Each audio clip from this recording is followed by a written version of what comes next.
Hello guys, good evening. आप लोग कैसे हैं? आप लोगों की पढ़ाई कैसी चल रही है? ये क्लास 9th का 3rd यूनिट का 2 पार्ट पहले वीडियो बना चुकी हूँ। ये तीसरा है। सभी अभ्यास जो आंसर क्वेश्चन दिए हुए हैं उनको करा रही हूँ। ये क्वेश्चन नंबर 8 से करवाना था, जो आप लोग देख लीजिए। मोल में परिवर्तित कीजिए, मतलब कि अपने पास 12 ग्राम ऑक्सीजन गैस दी हुई है, 20 ग्राम जल, 22 ग्राम कार्बन डाइऑक्साइड। तो इसको किस में चेंज करना है? इसको मोल में परिवर्तित करना है। तो देखिए, ऑक्सीजन का मोलर द्रव्यमान कितना होता है? तो O2। तो इसमें जैसे मोलर द्रव्यमान 2 परमाणु हैं ऑक्सीजन के। जब 2 हैं तो 16 होता है ऑक्सीजन का परमाणु भार। तो 16 दूनी 32 ग्राम हो गया इसका द्रव्यमान। फिर द्रव्यमान कितना दिया हुआ उसमें? इसका मोलर द्रव्यमान 32 ग्राम हो गया, और जो दिया गया है द्रव्यमान वो 12 ग्राम दिया गया है। तो इसमें जो फार्मूला है ये लगता है कि मोलों की संख्या इक्वल टू दिया गया द्रव्यमान अपान मोलर द्रव्यमान, यानी कि number of moles equal to mass upon molar mass होता है। तो अपने को जैसे मोलर मास दिया हुआ है 12 ग्राम, ये देखिए 12 ग्राम ऑक्सीजन दिया हुआ है, और मोलर मास कितना है ऑक्सीजन का? 32 है। तो 32 का 12 में जो है तो भाग दे देंगे तो 0.375 इसका आंसर आ जाएगा। इसको मैं हल करके भी इसमें दिखा दी हूँ, क्योंकि बुक में डायरेक्ट जो है सॉल्व करके अगर आंसर दिया होता है तो थोड़ी सी दिक्कत होती है कि कहाँ से आंसर आ गया। इसलिए जिससे आप लोगों को समझने में थोड़ा आसानी हो, इसलिए जो है तो सॉल्व कर दी हूँ। फिर बी नंबर देखिए कि दिया गया द्रव्यमान 20 ग्राम है। अब द्रव्यमान कितना दिया गया है? 20 ग्राम। अब मोल में इसे निकालना है। मोलर द्रव्यमान जल का निकालना है, तो जल का मोलर द्रव्यमान कितना होता है? 18 होता है, क्योंकि हाइड्रोजन का 2 और ऑक्सीजन का 16, तो दोनों मिला के कितना हो गया? 18 हो गया।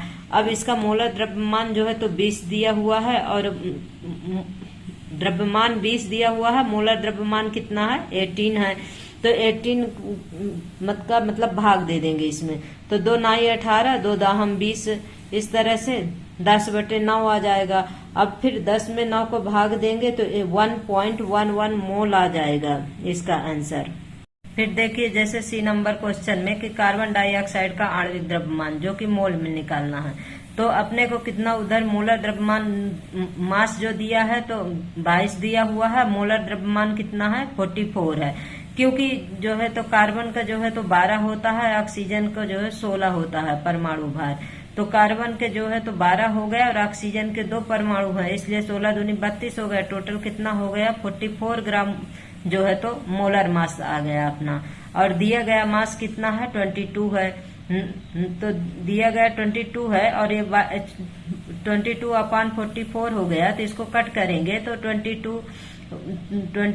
को 44 से जब कैंसिल करेंगे तो 1/2 आ जाएगा, और जब 2 का 1 में भाग देंगे तो 0.5 मोल इसका आंसर आ जाएगा। फिर क्वेश्चन नंबर 9 देखिए कि निम्न का द्रव्यमान क्या होगा? निम्न का द्रव्यमान क्या होगा? 0.2 मोल ऑक्सीजन परमाणु है और 0.5 मोल जल के अणु हैं। तो इसका द्रव्यमान बराबर, इसका जब द्रव्यमान निकालेंगे तो जो मोलर मास इंटू मोलों की संख्या, मोलर मास इंटू मोलों की संख्या है जब, तो इसमें क्या बोला है? ऑक्सीजन परमाणु। ऑक्सीजन परमाणु यानी इसमें एक ही लेना है, ये नहीं है कि इसका 2 ले लेंगे परमाणु। इसलिए जो है तो इसका 16 हो जाएगा, 16 इंटू 0.2 हो जाएगा। तो इसका 2 का इसमें इंटू कर देंगे तो 3.2 ग्राम इसका द्रव्यमान आ जाएगा।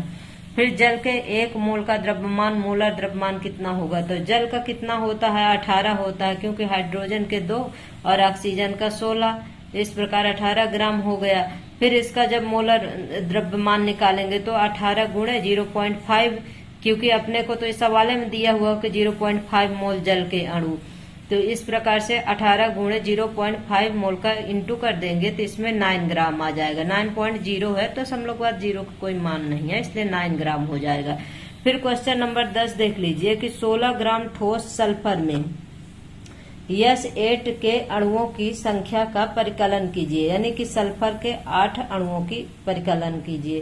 फिर आंसर देखिए, जैसे इसमें 8 परमाणु हैं जब सल्फर के, और इसका जो है तो परमाणु क्रमांक 16 है, परमाणु भार 32 है, और 8 इसके परमाणु जब दिए हुए हैं तो 8 का 32 के साथ इंटू कर देंगे तो 156 आ जाएगा। फिर S8 को मोलर द्रव्यमान 1 मोल दिया गया है, तो इसका द्रव्यमान कितना है 16 ग्राम है। कितना दिया है ठोस का, ये देख लीजिए सवाल में दिया कि 16 ग्राम दिया हुआ, 1 मोल बराबर मतलब 16 ग्राम अपने को द्रव्यमान दिया गया है क्वेश्चन में ही। इसमें जैसे मोलों की संख्या बराबर दिया गया द्रव्यमान अपान मोलर द्रव्यमान, फार्मूला याद रखेंगे तभी जल्दी सॉल्व कर पाएंगे सवाल, नहीं तो लगेगा कैसे रख दें और किस तरह से सॉल्व हो जाए।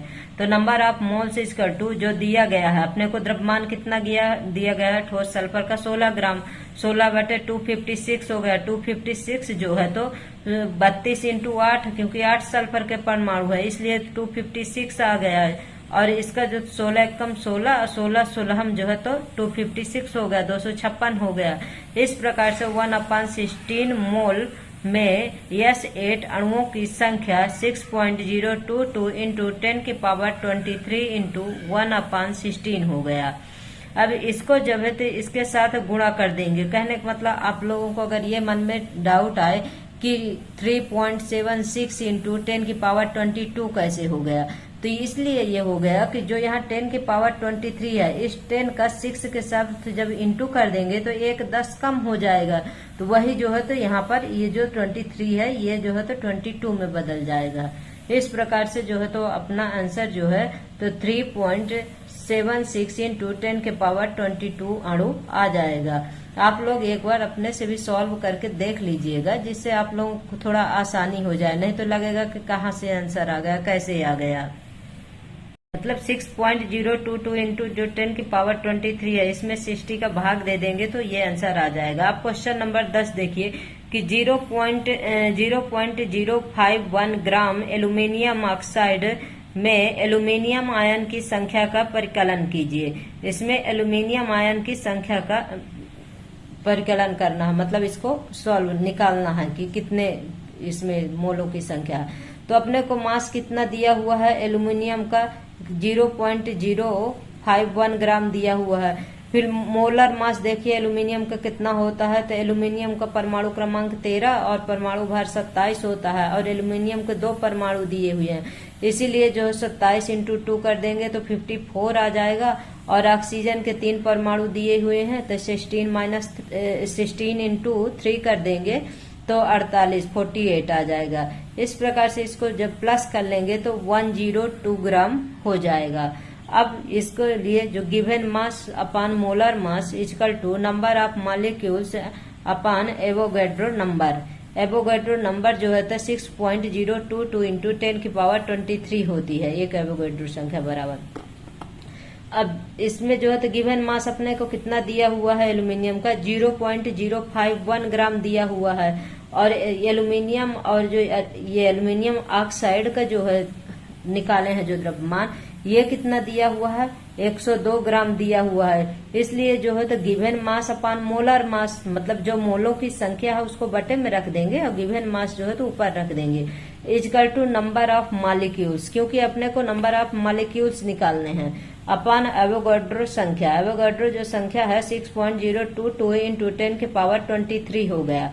The number of molecules equal to, जब नंबर ऑफ मॉलिक्यूल्स इधर लेके आएंगे तो इसके साथ मतलब 0.051 का इंटू जो है तो 6.022 इंटू 10⁻23 जो एवोगैड्रो नंबर है उसके साथ इंटू हो जाएगा, और अपान में जो ये मोलर मास है इसको रख देंगे। इसके बाद इसको कट करेंगे। इसमें तो कट करके भी हम आपको बताए हैं क्योंकि जिससे आप लोगों को बहुत आसानी से समझ में आ जाए। तो इसको देखिए 51 से कट कर देंगे तो 51 जब मतलब 51 और 52 जा 51 2 जा ये 102 मतलब 51 दूना 102 कट हो गया। अब फिर जब ये 2 नीचे आ गया तो इस 2 को इससे 6.022 इंटू 10⁻23 है तो इसको भी कट कर देंगे। तो इसको जब कट करेंगे तो 2 3 6 और दशमलव फिर 0 आ गया, फिर 2 एकम 2 2 एकम 2 इंटू 10⁻23 आ गया। इस प्रकार से number of molecules equal to 3.011 into 10⁻20 हो जाएगा।